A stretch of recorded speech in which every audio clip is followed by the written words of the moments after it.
what will happen to them when we win? Well, hopefully, with them, I don't want to generalize because you have the Russian people. Yeah.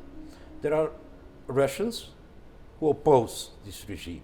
Alas, most of them who oppose it had to flee or are in jail, or they're silenced. And then you have the regime itself, and the question, one hoped that it's just Putin and that it's just one person, but it is a system. It is not one person. We can see it, you have weird figures like the Wagner group, but also the Russian army is behind him.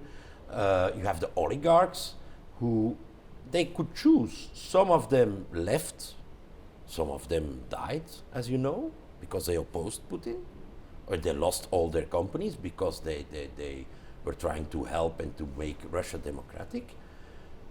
But most of them, they still do their business, and they still earn money, and they still help produce the arms. So it's and complicity. help so there is, I'm afraid that it's not, if Putin would disappear, I don't think that immediately it would become better. It could become even worse. It could become worse, even if opposition comes to power. That is different.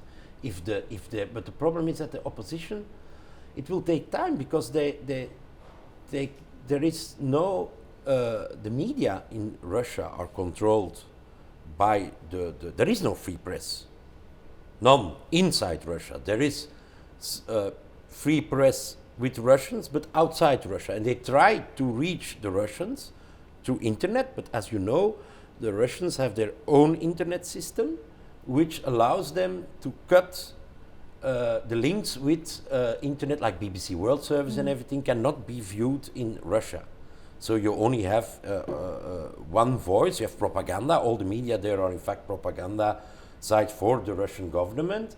You can see there are some Russian programs which sometimes you can see on Twitter, but they are saying, and it's almost, if you listen to them, it's like it's lunatics. They're talking about their so-called weapons that they will destroy the whole world. It's one big propaganda, and it's very difficult, of course, then as an opposition to get your voice heard.